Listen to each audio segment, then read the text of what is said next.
구원의 확신이라는 게 뭐냐? 내가 구원받은 사람이다 라고 하는 것을 자각하면서 사는 것을 말하는 겁니다.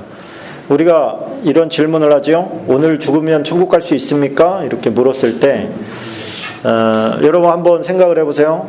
오늘 내가 죽으면 천국 갈 수 있을 것 같다. 한번 손 좀 들어보세요. 네, 손 내리시고. 우리는 늘 그렇듯 둘 중에 하나는 들어야 됩니다. 못 갈 것 같다. 그건 뭐라고 할 게 아닙니다. 그냥 자, 손 내리세요. 구원의 확신이라는 건 뭐냐면 내가 구원받았다는 것을 의심하지 않고 확신하면서 사는 걸 구원의 확신이라고 합니다. 그러니까 구원의 확신이 주는 긍정적인 요소가 있고 구원의 확신이 주는 부정적인 요소도 있습니다. 긍정적인 요소는 뭐냐면 실패에도 굴하지 않고 하나님의 말씀을 계속 붙잡고 나아갈 수 있는 신앙생활을 영위할 수 있는 그런 장점이 있는 반면에 단점은 나는 구원받았어 라고 하는 이 정체성, 이 마음 때문에 오히려 타락의 길을 나는 가서 교회 가서 회개하면 되지 이런 생각을 하면서 더 죄 짓는 경우가 있게 됩니다. 그런 경우가 이제 고린도 교회에 그런 경우가 있었는데 예수님께서 우리가 지은 죄를 다 용서해 주신다. 우리가 지은 죄를 용서해 주시기 위해서 예수님께서 대신 십자가에 지셨다. 그리고 우리가 회개할 때 하나님은 우리가 지은 모든 죄를 용서해 주신다. 왜? 우리는 하나님의 자녀니까. 이 얘기를 바울이 이제 그들에게 가르쳤는데 그들은 그거를 악용을 했어요. 고린도 지역이 워낙에 그 음란과 쾌락의 도시다 보니까 그곳에서 그 안에서 몸담고 살아가던 사람이 예수님을 처음에 믿고 나니까 막 행복하고 좋은 거예요. 그래서 행복하고 좋았는데 이게 오래가지를 못한 거예요. 왜 오래가지를 못했느냐? 행복하고 좋을 때 하나님과 매칭을 이렇게 시켜줘야 됩니다. 하나님의 말씀과. 근데 그 당시에는 말씀이 일단 없었고 기도하는 것이 익숙치가 않은 거예요. 그 안에 머물면서 계속해서 가르쳤어야 되는데 사도 바울은 계속 또 다음 지역을 위해서 갔어야 되잖아요. 계속 가다 보니까 말씀이 제대로 심기지 않은 상태에서 세상 속에서 다시 살아야 돼요. 세상 친구들은 다 뭐 하는 친구들이에요? 다 그런 짓 하는 친구들이에요. 그러다 보니까 이 사람들의 마음에 두 가지 생각이 들었는데 하나는 예수님의 말씀을 듣고 구원받은 사실에 대해서 너무 기쁘고 감격스럽고 그 구원을 잃어버리고 싶지는 않아요. 그런데 세상에 나가니까 세상 친구들이 즐기면서 사는 것도 부러운 거예요. 왜? 그런 생활을 해봤으니까. 그런 생활을 하고 하나님이 이런 생활을 하는 걸 얼마나 싫어하는지를 알면 나도 싫어해야 되는데 아직 그 정도 수준이 안 된 거예요. 그러다 보니까 죄를 짓는 생활을 합니다. 그 죄를 짓는 생활이 무감각해지다 보니까 그 죄 짓는 생활을 교회까지 가지고 들어왔어요. 그래서 교회에서 직임은 맡았고 성도라는 명칭은 받았는데 죄를 짓고 살아요. 그런데 아무도 뭐라고 안 해요. 왜? 뭐라고 할 사람이 없어. 다 같이 죄를 짓고 사니까. 그러면서 그들이 하는 게 뭐냐면 교회에 와서 회개하면 돼. 회개하면 용서받아. 이 생각을 하다 보니까 죄는 죄대로 짓고 교회 오면 회개하면 다 되는 것처럼 이렇게 생각을 했단 말입니다. 그것이 이제 구원의 확신을 가지고 있는 불편한 이제 단점이라고 할 수가 있죠. 만약에 네가 예수님을 믿고 났는데 계속해서 죄를 범하고 있으면 성경은 뭐라고 하냐면 그건 믿음이 아니야. 우리가 구원은 믿음으로 말미암아서 받는데 네가 만약에 죄 짓는 것을 즐기고 있으면 너는 믿음을 가졌다고 착각한 거지 믿음이 있는 게 아니야. 믿음이 있는 사람은 그런 짓 하지 않아. 이렇게 이제 바울이 가르쳐 주게 됩니다. 그래서 구원의 확신은 이제 이것 때문에 어떤 교단이 갈라지기도 하고 막 이렇게 됐잖아요. 구원론 때문에 갈라진 겁니다. 구원을 한번 받으면 잃어버릴 수 있다. 한번 받으면 잃어버릴 수 없다. 이 두 가지가 논쟁이 갈라져서 칼빈주의와 알미니우스주의, 웨슬레주의가 이렇게 갈라지게 된 겁니다. 근데 성경은 두 가지 다 얘기하고 있어요. 두 가지 다. 내가 너희를 택했기 때문에 어떤 일이 있어도 너희를 버리지 않아. 이 말씀도 있지만 또 성령의 참여함을 입고 너희가 계속해서 범죄한다면 하나님 버리신다. 이렇게 또 말씀도 있기 때문에 사도 바울이 말한 것처럼 내가 복음을 전한 후에 도리어 내가 버림이 될까 두려워한다. 그리고 끝까지 겸비함으로 나아갔던 것처럼 하나님을 믿는 사람은 구원의 말씀에 근거한 구원의 확신 가운데 거하면서 좌절하지 않는 게 중요합니다. 죄를 졌다고 해서 나는 또 죄를 졌네. 난 어쩔 수 없는 놈인가 봐. 나는 어쩔 수 없는 죄인인가 봐. 나는 어떻게 하나님을 믿어도 이 죄를 버릴 수가 없는 그런 존재인가 봐. 이렇게 자포자기하라는 게 아니고 그래도 다시 한번 해봐야지. 그래도 다시 한번 해봐야지. 그래서 우리가 죄를 졌을 때 예수님이 베드로가 질문하잖아요. 그죠? 7번까지 용서하면 됩니까? 그때 예수님이 뭐라고 하셔요? 70번씩 7번인지 7번씩 70번인지 헷갈리죠? 7번씩 70번입니다. 뭐 그 중요한 건 아니에요. 어차피 똑같으니까. 그러면 490번이거든요. 490번이면 하나님이 주님이 같은 죄에 대해서 물어본 거예요.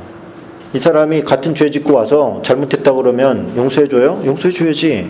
그 당시 문화가 몇 번? 3번이에요. 3번. 그 당시에 랍비들의 교육이 3번 같은 죄에 대해서 용서하면 하나님께서 기뻐하신다. 그리고 그렇게 해야 된다. 이렇게 가르치던 때였어요. 그런데 베드로가 7번 이렇게 하니까 나름대로 굉장히 신경 써준 건데, 마음 써서 얘기한 건데, 하나님은, 예수님은 그 얘기가 뭐겠어요? 끝없이 하라는 거죠. 끝없이. 같은 죄를 져서 진짜 진심으로 와서 회개하면 계속해서 용서해라. 근데 계속해서 진심으로 회개를 하는데 490번까지 갈까요? 가기 힘들 거예요. 그죠? 그러면은 사람에게 490번 하라고 하실 정도면 하나님은 끝없이 용서하신다는 얘기죠. 문제는 뭐냐면 스스로가 포기해버리는 거예요. 나는 어쩔 수 없나 봐. 자식을 키우는데 자식 몇 번까지 용서할 수 있어요?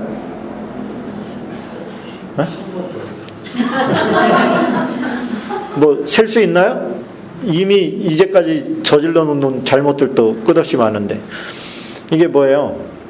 아버지는 우리를 자녀로 보신다는 거잖아요. 그죠? 자녀로 불러주셨잖아요. 자녀는 어쩔 수 없이 실수를 하고 잘못을 하면서 큽니다. 근데 아버지를 떠나지 않는 게 중요한 거예요. 말씀 안에 거하려고 애쓰는 게 중요한 거예요. 그래서 오늘 우리가 구원의 확신 부분을 하는데 이 구원의 확신은 오늘 아마 나는 구원 못 받을 것 같아요. 오늘 죽으면 천국 못 갈 것 같아요. 라고 얘기하는 사람들의 그 내면을 들여다보면 마음에 뭔가 하나님 앞에 찔리는 게 있어서 그럴 겁니다. 이거는 내 감정에 따라서 구원의 문제가 결정된다고 지금 착각하고 있는 거예요. 하나님은 감정에 의해서가 아니라 말씀에 근거해서 결정하십니다. 그리고 그것을 우리에게 알려주셨어요. 우리는 그거에 근거한 구원의 확신을 가지고 있어야 됩니다. 그래서 우리가 신앙생활 열심히 하고 기도 많이 하고 말씀 많이 보고 예배생활 충실히 하면 구원 받은 것 같지요. 그런데 그 반대의 경우도 생길 수 있잖아요. 그런 경우에는 지옥에 갈 것 같은데 그렇지 않다는 거예요. 우리가 부족하게 할지라도 말씀에 근거한 구원의 확신을 가지고 있을 때 사단마귀가 잡아뜨릴 수 없는 것이죠. 자, 예수를 믿고 그의 몸인 교회에 소속하셨습니다. 다시 한번 묻습니다. 당신은 예수를 믿습니까? 아멘. 자, 이 질문에 분명히 예라고 대답하셨으면 다음 질문에 솔직하게 대답해 보십시오. 예수 그리스도가 지금 당신 안에 있습니까? 아멘. 네. 자, 계시록 3장 20절 같이 한번 읽어보겠습니다. 시작. 볼지어다 내가 문 밖에 서서 두드리노니 누구든지 내 음성을 듣고 문을 열면 내가 그에게로 들어가 그로 더불어 먹고 그는 나와 더불어 먹으리라. 로마서도 읽어보겠습니다. 그러므로 이제 그리스도 예수 안에 있는 자에게는 결코 정죄함이 없나니. 자, 이 정죄라는 것은 사단으로부터 오는 겁니다. 사단이 계속 송사를 거는 거예요. 야, 너 같은 죄인이 무슨 예수를 믿는다고 그래? 너 같은 죄인이 무슨 하나님의 자녀라고 그래? 야, 그렇게 해도 천국 가냐? 뭐 이렇게 시비를 자꾸만 거는 게 송사자예요. 사단이라는 것이죠. 우리는 실제가 그런 것 같기 때문에 거기에 자꾸만 넘어갈 때가 많습니다. 사단은 우리에게 허락을 받고 들어오는 게 아니에요. 사단은 믿는 자에게도 들어갑니까? 사단이? 들어갈 수 있습니다. 들락달락 하는 거예요. 그런데 성령은 들락달락하지 않으십니다. 성령은 요청하실 때만 들어오십니다. 이 예수님께서 지금 뭐래요? 내가 문 밖에 서서 어떻게 한대요? 두드리노니. 이건 뭐예요 지금? 요청한다는 거예요. 뭐라고 요청해요? 너에게 들어가고 싶다. 네 안에 들어가고 싶다라고 요청하죠. 근데 사단은 어때요? 그냥 들어와 버려요. 귀신은 어때요? 허락 받고 들어와요? 그냥 들어와요? 그냥 들어와 버려요. 비인격적이기 때문에 그렇습니다. 인격이 부서져 버렸기 때문에 사람의 인격을 인격으로 대하지 않는 거예요. 우리가 인격적인 사람을 대하면 어떻습니까? 나보다 더 고매한 인격을 만나면 알아보게 되지요. 야, 참 인격 참 훌륭하다. 이런 생각이 들게 됩니다. 그런 내면에 왜 그런 생각이 들었을까요? 결국에는 사람을 배려하는 마음이거든요. 그의 사람의 감정을 존중하는 태도예요. 인격이라는 것은. 그런데 예수님이 내 안에 마음대로 들어오신다. 왜? 들어오는 게 너한테 좋으니까. 너한테 좋으니까 내가 들어갈 거야. 그러고서 막 확 들어와 버리시면 우리는 없는 것이죠. 사실. 근데 하나님은 우리를 그런 존재로 만들지 않았어요.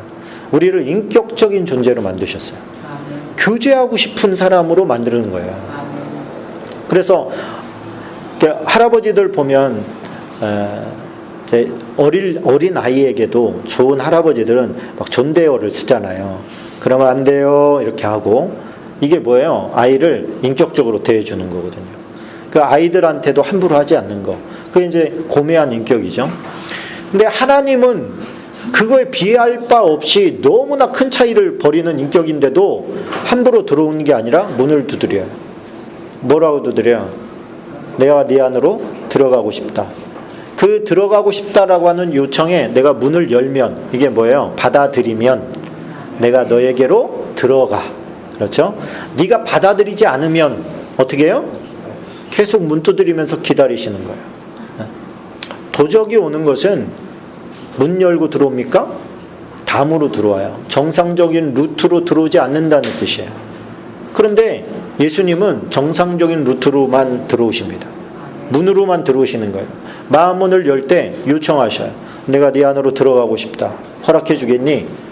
예, 주님, 내 안으로 들어오세요. 그리고 문을 활짝 열면 내가 너에게로 들어가. 너로 더불어 먹고 너는 나로 더불어 먹으리라. 함께 살리라. 그런 뜻이에요. 함께 살리라. 그러니까 우리는 이 과정이 없이 크리스천 생활을 하는 분들이 많이 있습니다. 근데 예수님을 믿을 때 첫 번째 관문은 뭐냐면 예수님을 인격적으로 내 안에 모셔드리는 거예요. 예수님, 내 마음문을 엽니다. 지금 내 마음문을 두드리고 계신 걸 압니다. 제 마음문을 여니까 제 안으로 들어오셔서 저와 함께 거해주세요. 저를 영원히 떠나지 말아주세요. 이게 뭐죠? 이게 영접기도예요. 영접기도부터 예수님을 믿어 나가기 시작하는 겁니다.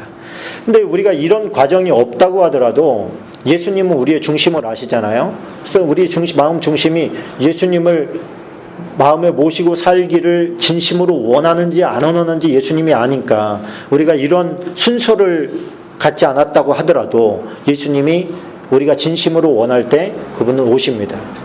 또 성령님 내게 오시옵소서, 내 안으로 들어오시옵소서 라고 하는 고백도 예수님 내 안으로 들어오세요 라고 하는 고백과 다르지 않다는 거예요. 그래서 우리가 성령님 내 안으로 들어오시는 것과 임재하시는 것과 예수님이 내 안으로 들어오는 것이 서로 다른 게 아닙니다. 그러나 그런 인격적인 고백은 꼭 필요하다는 거예요. 그래서 내가 지금 오늘 구원받지 못한 것 같습니다 라고 할 때는 주님 내 안으로 들어오세요 라고 하는 말씀에 근거한 요청이 다시 한번 나를 구원의 확신 가운데 거하게 만드는 겁니다. 자, 그러니까 지금 우리 안에 예수님이 계십니까? 안 계십니까? 계신 분 손 들어보세요. 예, 손 자주 들겠습니다. 예. 예, 자, 아닌 분은 따로 수업을 받아야 됩니다. 예.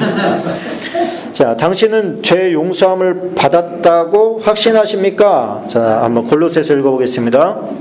우리로 하여금 빛 가운데서 성도의 기업의 부분을 얻기에 합당하게 하신 아버지께 감사하게 하시기를 원하노라. 골로새서 13절.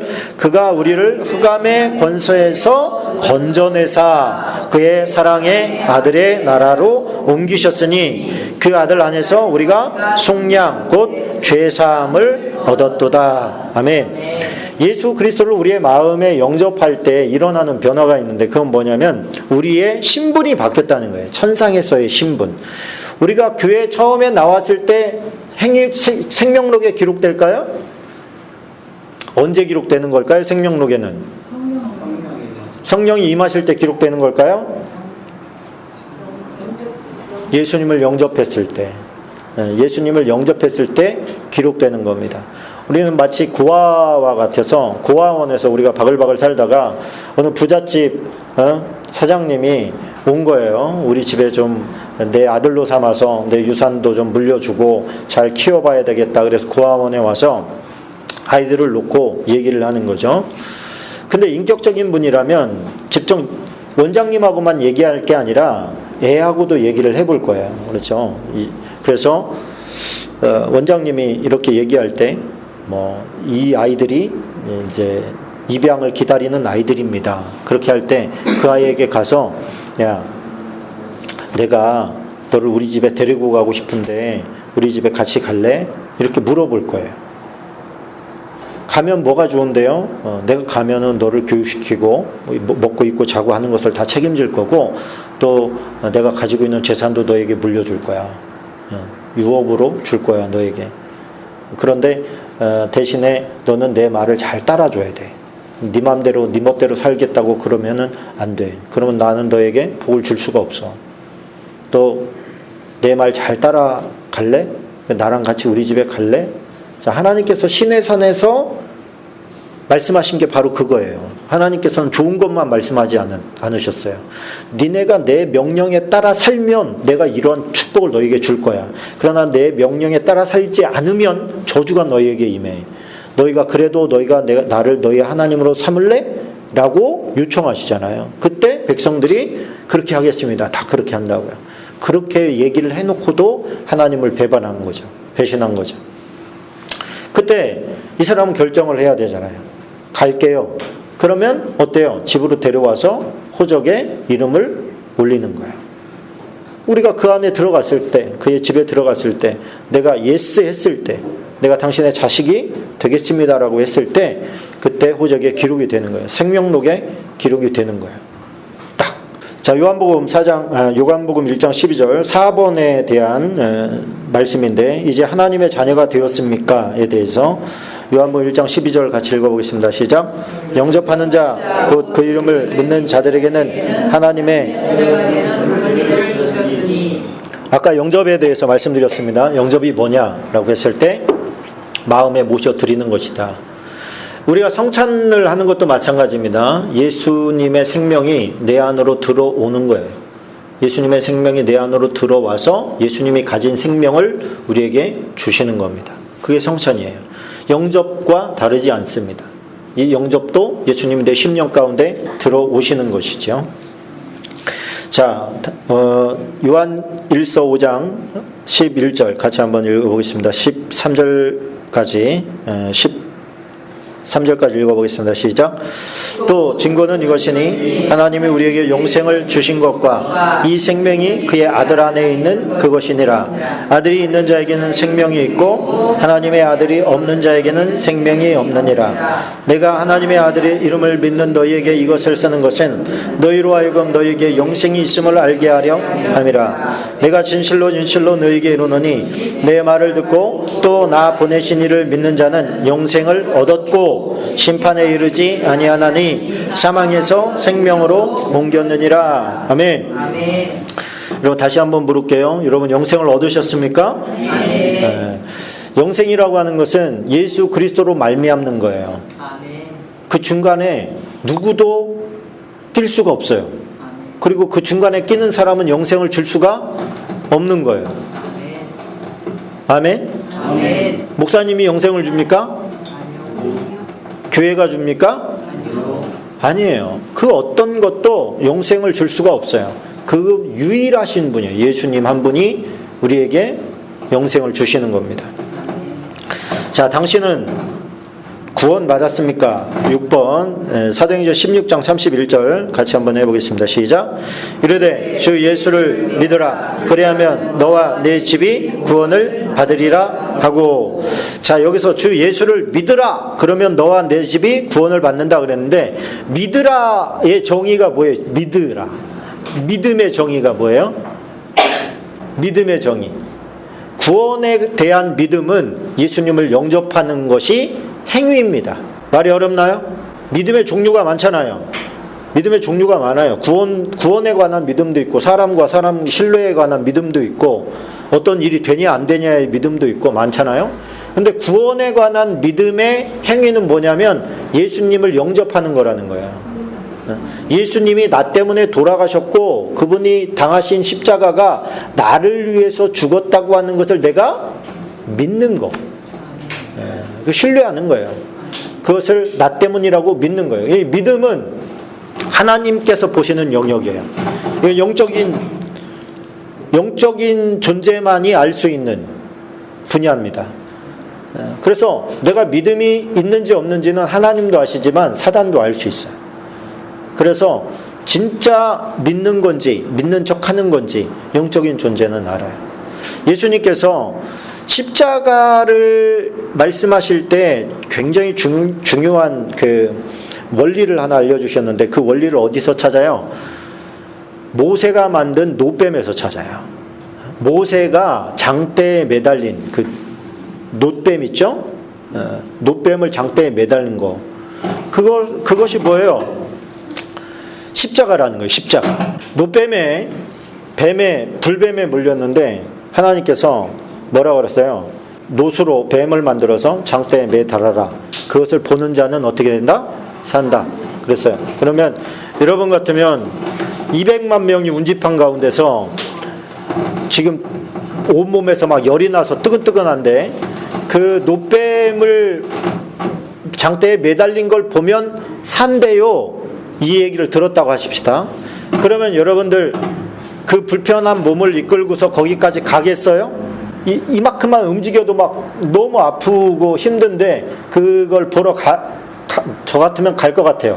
양심적으로. 그래서 입원실에 갔다 와보니까 한번 갈만하네. 그죠? 네.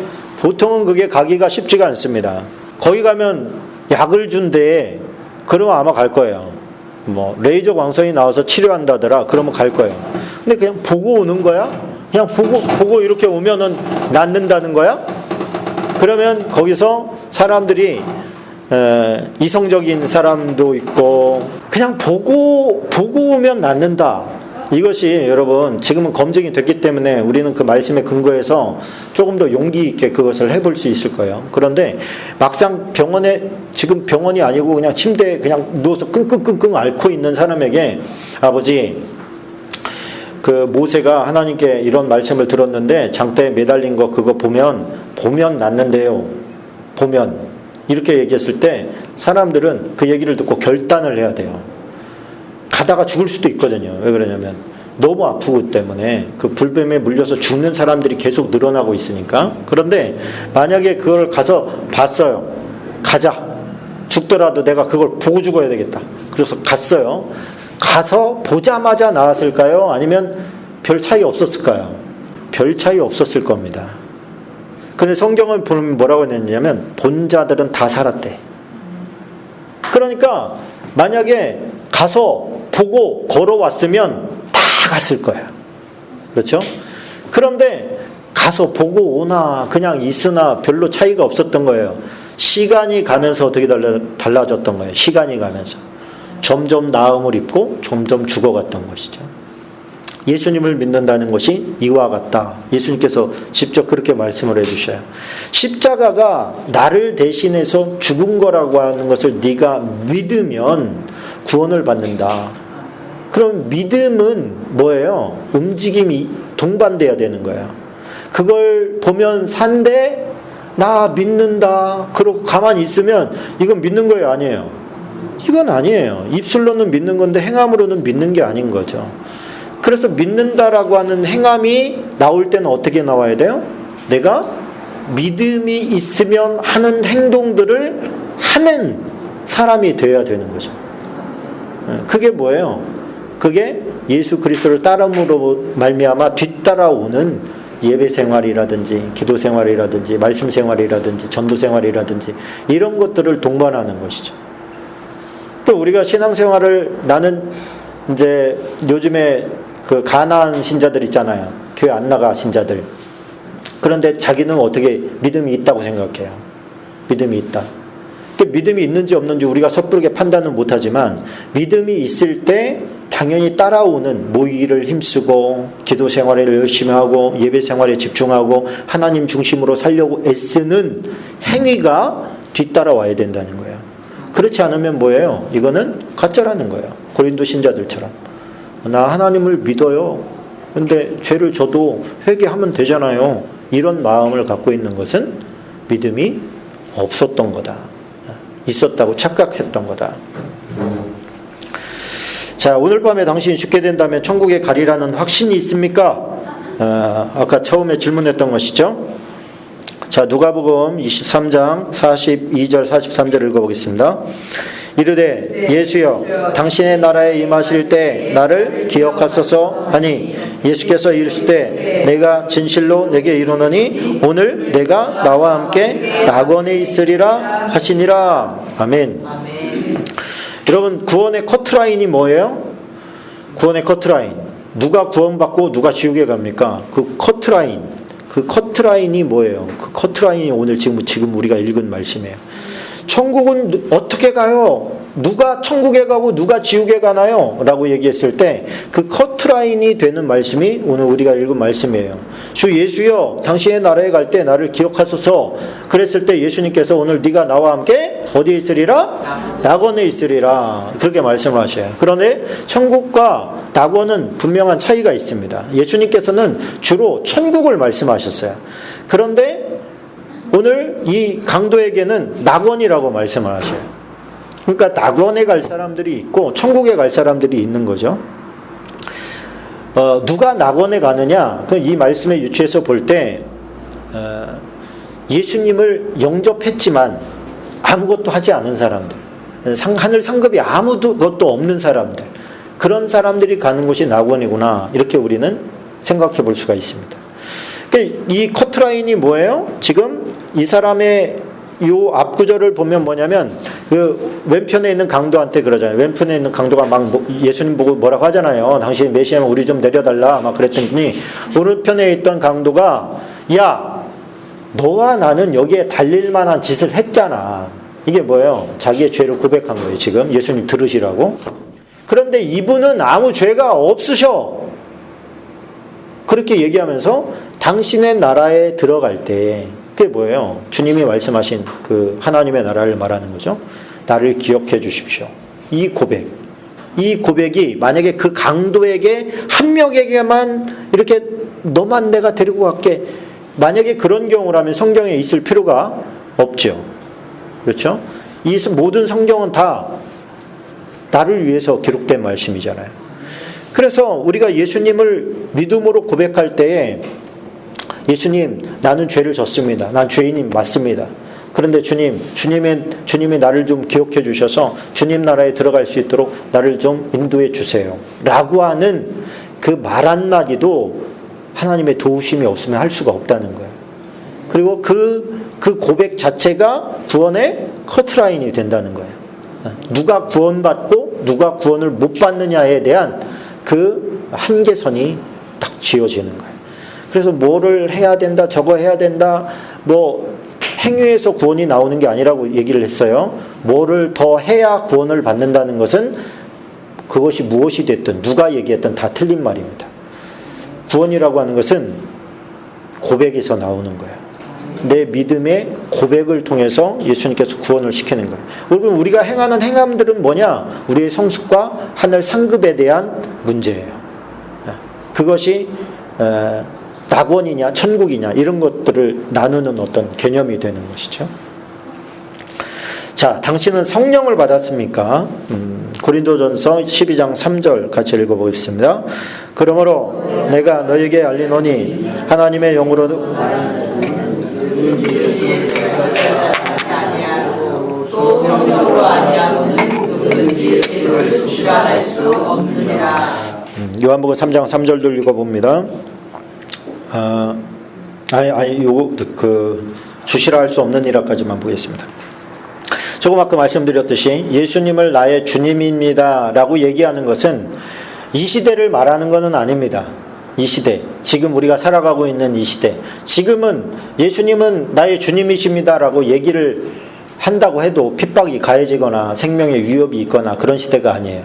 그러나 이 말씀이 기록될 때는 로마 황제가 신이고 유일한 인간 신이었기 때문에, 그리고 인간 주였어요. 로마가 다스리는 모든 나라의 최고 주인은, 왕주자 쓰잖아요 우리가, 주라고 할 때 그 왕은, 유일한 왕은 가이사다 이렇게 얘기를 해야 되는 때예요.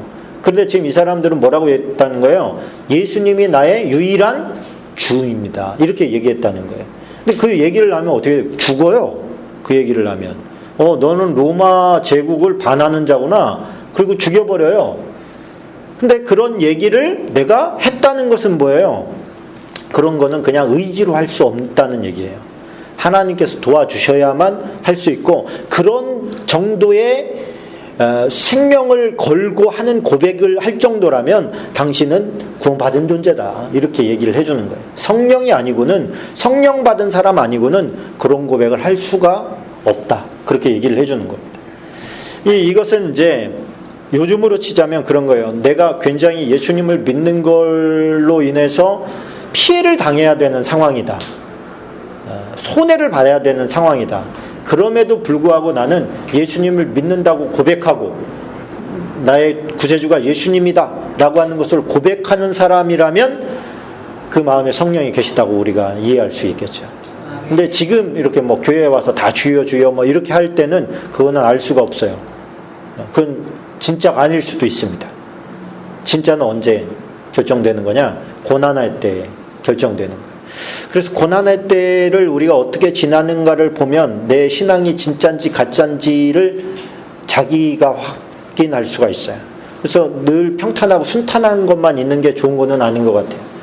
나를 테스트할 수 있는 뭔가가 필요한 거죠.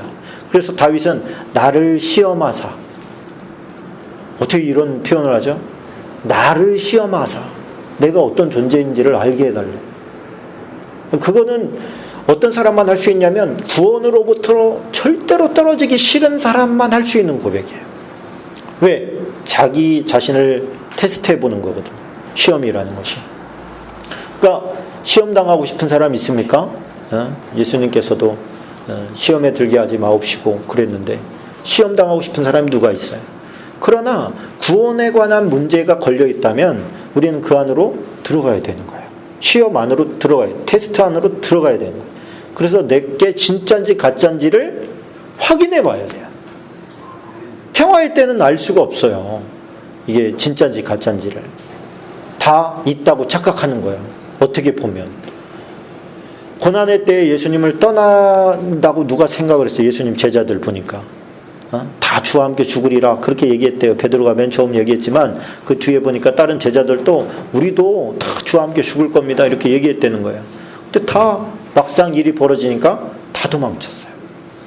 그럼 우리가 얼마나 연약한 존재인가를 알아서 자기 자신을 테스트하는 이게 있어야 된다는 거예요. 내공을 키운다 이런 표현을 하는데, 환난의 때에 잘 대처하려면 환난의 때가 시작되고는 정신없어서 그걸 대처하지 못합니다. 언제 하는 거예요? 평화의 때 하는 거예요. 지금 하는 거예요. 예를 들면 지금 핍박이 없을 때, 교회 다닌다고 누가 핍박하지 않을 때, 지금 말씀 열심히 읽고 신앙생활하고 기도 많이 해서 내 기틀을 단단하게 다지는 게 중요하죠.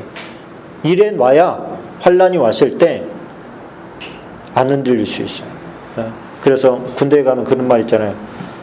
훈련은 뭐처럼? 실전처럼. 실전은 훈련처럼. 잘하시네. 맞습니다. 그렇게 하라는 거예요. 그렇게. 자, 우리 몇 번 할 차례죠? 9번. 당신은 거듭났습니까? 요한복음 3장 3절 같이 읽어봅니다. 예수께서 대답하여 이르시되 진실로 진실로 내게 이르노니 사람이 거듭나지 아니하면 하나님의 나라를 볼 수 없느니라. 니고데모가 이르되 사람이 늙으면 어떻게 날 수 있사옵나이까? 두 번째 모태에 들어갔다가 날 수 있사옵나이까? 예수께서 대답하시되 진실로 진실로 내게 이르노니 사람이 물과 성령으로 나지 아니하면 하나님의 나라에 들어갈 수 없느니라. 물과 성령으로 거듭나야 된다라고 얘기할 때 이 물이라고 하는 것은 두 가지를 말하는데 첫 번째는 세례를 말합니다. 세례. 두 번째는 생명의 말씀을 말합니다. 그러니까 말씀과 성령으로 거듭나는 거, 새롭게 탄생되어지는 거, 또 사람들로부터 내가 크리스천이라고 인정하는 삶을 살아야 되는데 그게 뭐냐면 세례예요. 세례. 세례는 기독교밖에 하는 데가 없습니다. 지금도 마찬가지이지만 사람들이 모여 있는 데서 하는 게 정상이에요. 물론 빌립이 그 애굽 어디입니까? 이디오피아로 가는 그 이제 네시한테 사람들 없는 데서 세례를 주기는 했지만 그것이 그 하나님 앞에서 한 거겠죠. 그러나 일반적으로는 요단강에서 사람들 앞에서 행했어요. 뭐냐면 나는 이제 하나님의 용서를 받고 싶어서 이 자리에 나온 사람으로 하나님의 뜻대로 살겠습니다라고 하는 어떤 신앙의 고백이 있었던 겁니다. 사람들 앞에서 공표해야 돼요. 예수 믿는다는 것은 숨기는 게 아니고 자랑하는 겁니다. 드러내는 거예요. 나 예수님 믿어요. 자, 멸망의 심판을 받지 않을 것을 확신합니까? 우리 디도서 3장 5절, 요한복음 3장 18절 읽어보겠습니다. 우리를 구원하시되 우리가 행한 바 의로운 행위로 말미암지 아니하고 오직 그의 긍휼하심을 따라 중생의 씻음과 성령의 새롭게 하심으로 하셨나니. 18절 그를 믿는 자는 심판을 받지 아니하는 것이요 믿지 아니하는 자는 하나님의 독생자의 이름을 믿지 아니하므로 벌써 심판을 받은 것이니라. 자, 우리를 구원하실 때 우리가 행한 바 의로운 행위로 말미암지 아니하고 이렇게 말합니다. 그건 뭐냐면은 구원에 관한 한 네가 한 건 아무것도 없다 이런 얘기예요. 구원에 관한 한 네가 할 수 있는 것도 없고 네가 한 것도 없다.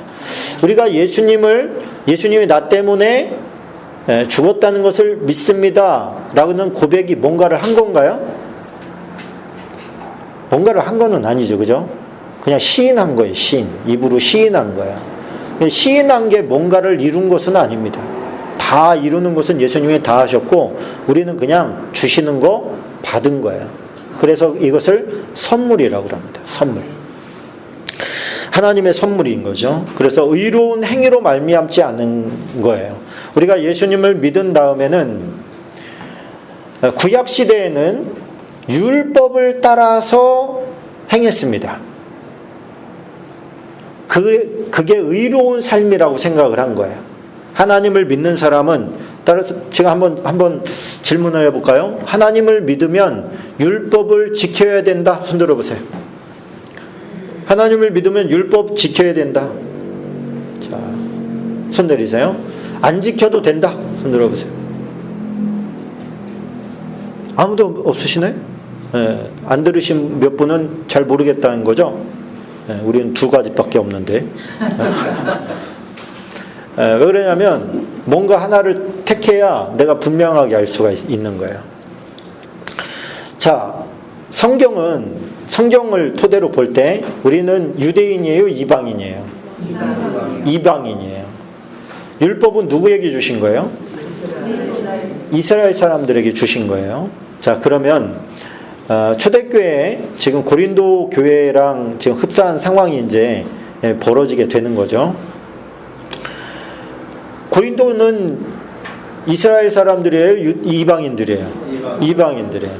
사도 바울은 이방인의 사도로 부름받았습니다. 그리고 이방인 지역을 다 돌았습니다. 처음에는 이방인들 지역에 있는 유대 회당을 중심으로서 갔는데 나중에는 회당으로 가지 않고 이제 직접 들어갔어요. 이방인들에게 직접 복음을 전하기 시작한 거예요. 그들에게 가서 복음을 전하고 이쪽 지역에서 전하고 이쪽 지역으로 가요. 그럼 이쪽 지역은 누가 여기를 할까요? 바울을 따라다니던 사람들 중에서 뭐 디도라든지 디모데라든지 이런 사람들을 거기다 남겨둬요. 야, 디모데야, 나 이쪽 동네로 가야 되니까 너 여기서 말씀을 좀 더 가르치고 와라. 그래서 평신도 지도자를 세운 다음에 나 있는 곳으로 와라. 이런 식으로 이제 자꾸 했던 거예요. 그러다 보니까 그 남겨둔 사람도 가고 난 다음에 거짓 선지자들이나 거짓 교사들이 들어왔어요. 거기서 들어와서 뭐라고 하냐면, 야, 너네들 하나님 믿냐? 하나님 믿어요. 그러면은 성경에서 하라는 거 했냐? 성경이 뭔지도 잘 모르니까. 하나님 믿는 사람들에게 주신 하나님의 율법책이야. 거기 뭐라고 나와 있어요? 거기에 의하면 할례를 행해야 돼. 할례가 뭔데요? 남성의 성기의 끝을 그 표피를 잘라내는 거야. 이게 하나님을 안 믿는 사람들에게 어떤 공포로 다가왔을지 느껴지시나요? 성기의 끝을 잘라. 그럼 어떻게 되는 거예요? 사람들이 이렇게 된 거. 잠깐만요. 그런 거 하는 거면 나는 조금 생각 좀 해보고요. 다음에 올게요. 그러고 가는 거예요, 자꾸. 그러니까 어떻게 돼요? 은혜로 구원받는다고 계속 가르쳐 놨는데 자꾸만 율법을 갖다가 더 씌우는 거예요. 거기다가 누가? 거짓 교사들이, 율법 교사들이 와가지고, 야, 너네들 하나님 뜻대로 살려고 하면 율법 지켜야 돼. 율법 지켜야 살아. 구원받아. 하나님 믿는다고 하는데 하나님이 주신 율법도 안 지키면 어떻게 하냐? 할례부터 행하자. 그랬더니 교회가 완전히 와야 되는 거예요. 그래서 막 이거는 바울이 가르친 복음이 아닌데, 그러고서 막 편지를 써서 보내는 거예요. 아니, 그 하나님을 믿는 동네라고 하는 그 유대에서 어떤 교사가 왔는데 우리에게 율법을 지켜야지 구원을 받는다고 하는데 이게 어떻게 된 겁니까? 그게 아니라고. 그게 아니라 이거는 은혜로 구원을 받는 복음이다. 복음. 율법이 아니고 복음이다. 이러다 보니까 율법과 복음이 대치 상황으로 가게 된 거예요. 대치 상황으로. 유대인들이 볼 때는 바울은 이단처럼 보인 거예요. 그래서 예수님도 이단 취급받았지만 이 바울도 이단 취급받습니다. 그래서 예루살렘 공의회를 소집을 하죠. 공의회를 소집을 해서 내가 주님께 받은 은혜는 유대인에게나 헬라인에게나 이방인에게나 전혀 차별이 없는 거였다. 그러면 지금 여기까지 왜 은혜에 차별이 없었냐면 성령이 임했거든요. 베드로도 고넬료의 집에 가서 복음을 전할 때 그들이 무슨 할례를 행했어요? 뭐를 했어요? 아무것 한 것 없지만 그들에게 성령이 임했어요. 성령이 임했다는 것은 구원이 임했다는 뜻입니다. 그러면 뭔가를 한 게 아니잖아요. 또 바울이 이방인들 전도를 하면서 복음을 전했는데 복음을 전하는 곳에서 성령이 임해요. 성령이 임했다는 것은 구원을 받았다는 뜻이에요. 그러면 율법을 행하지 않음으로 말미암아서 그 구원이, 성령이 사라지느냐 없어지느냐 이거예요. 그들은 율법을 행하지 않은 상태에서 하나님의 구원이 임했던 건데, 자, 이 문제를 가지고 예루살렘 공회에 이제 판단을 의뢰한 거예요. 그랬더니 예루살렘 공회에서 딱 두 가지만 제재를 걸고 나머지는 다 놔줍니다. 그게 뭐였어요? 두 가지가. 피 먹지 마라. 또 하나는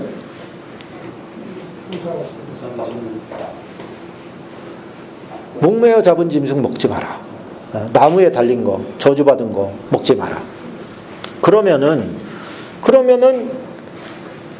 그렇게 이제 서신을 보낸 거예요. 각 지역에. 예루살렘 총회에서 결정이 났다.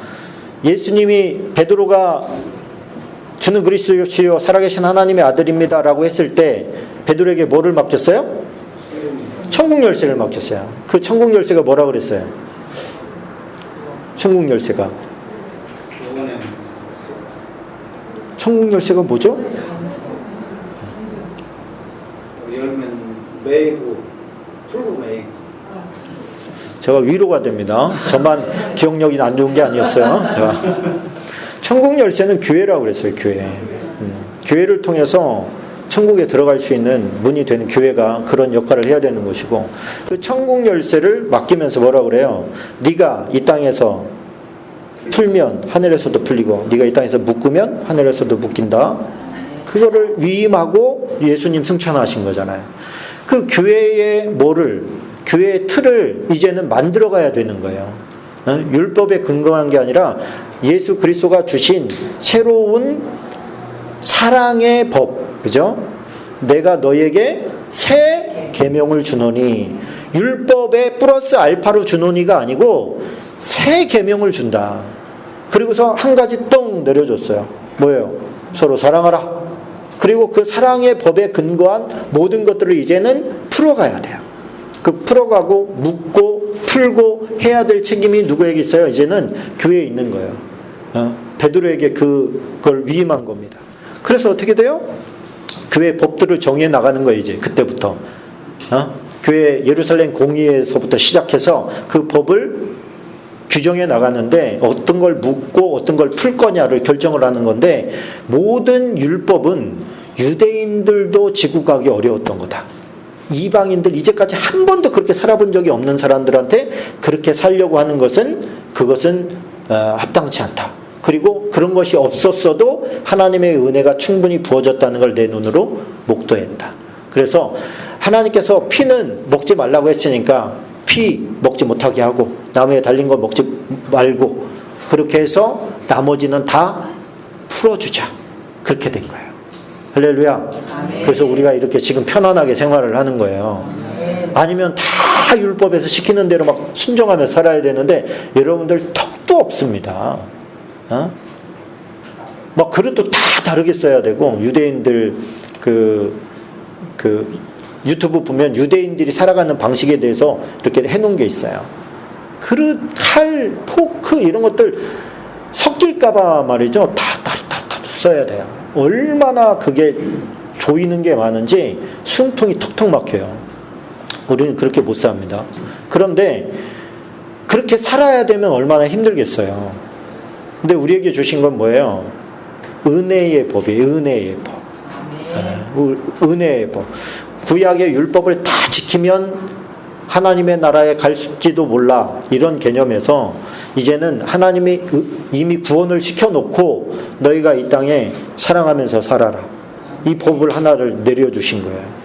이제 그 사랑이라는 게 징계도 사랑이냐? 맞아요, 틀려요? 징계도 사랑인 거예요. 그러니까 그것이 간단하지는 않은 거죠. 그래서 율법의 법이 아니라 교회는 은혜의 법에 의해서 다시 구성되는 겁니다. 그래서 혹자가 율법도 하나님의 말씀인데 지켜야 되지 않나요? 라고 하면, 당신은 유대인으로 개종했습니까? 이렇게 한번 물어보시고, 유대인 아닌데요? 그러면 자유하십시오. 이렇게 얘기해 주시면 됩니다. 그리고 그리스도 안에서 사랑해 주면 되는 거예요. 그런데 이 사랑과 율법에 해당하는 만큼 중요한 주제가 하나가 떡하니 있어요. 그게 뭐냐면, 오늘은 조금 약간 주제가 다르게 나가네요. 질문을 제가 잘못했나 봐요, 아까. 중요한 거니까 다르고는 가야 될 것 같아요. 뭐냐면 덕이라고 하는 거예요. 덕. 구약의 율법은 우리가 지킬 의무가 없지만 덕이라고 하는 부분이 하나 덩하니 있어요. 그래서 이 덕은 어떻게 보면 율법보다 더 엄하고 힘든 문제입니다. 야, 내가 고기 먹는 것으로 말미암아 구원받은 하나의 사람이 시험 들어서 지옥에 갈 것 같으면 나는 영원히 고기를 먹지 않을 거야. 이게 덕이라고 하는 부분이에요. 이게 사랑이라고 하는 부분이기도 하죠. 네가 왜 먹고 마시는 것 때문에 예수님이 십자가에 못 박혀서 돌아가신 그 핏값으로 산 형제를 낙오하게 만드냐? 그게 그렇게 중요하냐? 먹고 마시는 게 그렇게 중요하냐? 그 그냥 다 예수님 말씀하신 대로 입으로 들어가서 뒤로 배설되는 거야. 그러므로 먹고 마시는 것은 아무것도 아니로되 이게 단서예요. 아무것도 아니다. 그거는 먹어도 되고 안 먹어도 돼. 그러나 만약에 그걸 먹는 그 모습을 보고 누군가 시험에 걸 것 같으면 먹지 말아라. 왜? 이것은 뭐예요? 덕과 사랑에 근거한 법이에요. 그래서 이게 자꾸만 사람이 옳가 매려고 하는 어떤 우리는 자유를 감당할 수 없다 그랬잖아요. 지난번에 한번 그런 이야기를 잠깐 했는데 우리는 뭔가를 이렇게 규정해주고 이거는 해, 이거는 하지 마. 이걸 훨씬 편해합니다. 그런데 성경은 자유하기를 원해요. 주의 영이 계신 곳에는 자유함이 있는 거예요. 성령이 계신 곳에서는 다 자유함이 있는 거예요. 그 자유함이 뭐 하면 안 돼요? 피해를 주면 안 되고 덕이 안 되면 안 되고 사랑이 아니면 안 되는 거예요. 그 안에서 거하면 되는 거다. 그럼 지금 구약이 율법이 지금 우리에게 무슨 의미가 있냐? 율법이 우리에게는 지금 우리에게는 무슨 의미가 있냐? 성경에 보니까 뭐라 그래요? 율법은 뭐를 깨닫게 한대? 죄를 깨닫게 한다는 거예요. 여기에서의 율법이라는 것은 뭐를 먹고 안 먹고의 문제가 아니에요. 율법이라고 하는 것은 먹고 안 먹고만 있는 게 아니고 거기에 도덕법도 있고 그렇죠? 이게 뭐냐면 지금 사회를 구성해야 되는 요즘 우리나라로 말하면 헌법을 말하는 거예요. 헌법. 하나님의 백성인 이스라엘을 지금 시작할 때 출애굽해서 준 거잖아요. 너네가 가나안 땅에 들어가서는 너네가 나라가 될 건데 그 나라는 법에 의해서 돌아가야 된다. 그 법을 내가 주마. 그러고서 하나님께서 주신 거예요. 그러니까 여러 가지 사항들이 다 들어가 있는 것이죠. 자, 왜 구원의 확신을 하다가 거기까지 갔는지 모르지만은 지금 1시간이 다 됐네요. 자, 오늘 요 첫 번째 만남에서 요 10가지 질문이 굉장히 중요하기 때문에 여기에다 어차피 시간을 좀 많이 써야 되겠다 이렇게 생각을 했습니다. 그래도 55쪽까지는 끝낼 줄 알았는데 다음 주에 55쪽을 나가도록 하겠습니다. 혹시 궁금한 거 있으시면 한번 질문 한 사람만 받아볼게요. 이방인들에게 하지 말라는 정상이 제물이 있었는데 나중에 거기 마사도께서 풀어주셨기 때문에 그건 제물입니다. 우상의 제물이요. 저는 우상의 제물을 그대로 그냥 말씀대로 받았으면 좋겠거든요. 근데 두 가지가 다 있어요. 이것 때문에 이것이 풀린다, 또 안 풀린다 이렇게 얘기할 수는 없는데 덕이라고 하는 부분에 있어서 적용을 시키면 좋을 것 같아요. 그 부분은. 그래서 우상의 제물은 먹지 마라 그랬으면 그런 상황 가운데 있으면 먹지 않으면 돼요. 그런데 먹어야 되는 상황이 또 있어요. 예를 들어서 내가 먹어야 저 사람이 구원받을 것 같아. 교회 다닐 것 같아. 예수님 믿을 것 같아. 그럼 먹는 거죠. 먹는 거죠. 그래서 이게 심플한데 사랑의 법, 덕 이게 심플한데 그 해석을 우리에게 맡긴 거예요. 각 상황을 다 정리해 줄 수가 없잖아요. 그래서 우리의 믿음대로 이런 상황에서는 내가 먹어야 되겠다.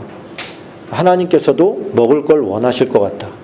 이런 기준이 되면 먹는 거고 아니야. 근데 아무리 그래도 이거는 하나님의 뜻이 아닌 것 같아. 하나님 기뻐하시지 않을 것 같아. 그러면 안 하는 거예요. 그걸 정해주기를 원하십니까? 네, 자유하십시오. 네, 자유하십시오. 근데 그걸 가지고 누군가 시험에 드는 사람이 있다면 먹어야 되겠습니까? 안 먹어야 되겠습니까? 안 먹어야죠. 그죠? 혼자 드세요. 그냥 그럴 때 혼자.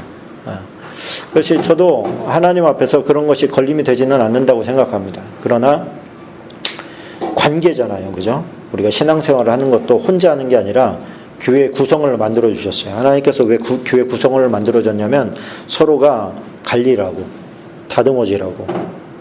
그래서 다 좋은 사람만 있는 게 아니고 불편하게 하는 사람들도 있고 거기에서 깎이는 거예요. 조금씩. 자기가 깎여서 하나님 보실 때 좋은 이제 어떤 이미지로 만들어져 가는 거죠. 그렇게 했으면 좋겠습니다. 그러면 너희가 바리새인과 세경을 낳지 못하고 천국에 들어가지 못한다고 해서 개인적으로는 율법보다 더 완전하게 행해야지 라고 해서 하신다고 이렇게 알고 있었거든요. 이 말씀은 새 계명 아니 거듭된다 이렇게 말씀을 들었어요. 예, 맞습니다. 그 바리새인의 의 이거는 지금 말씀하신 대로 그렇게 해석하는 게 것도 있는데 좀 더 복음적으로 해석하는 건 뭐냐면 인간의 의가 아닌 예수 그리스도의 의. 그래서 예수님의 의가 그들의 의보다 부족할까요? 또 우리는 누구의 의로 들어가는 거냐?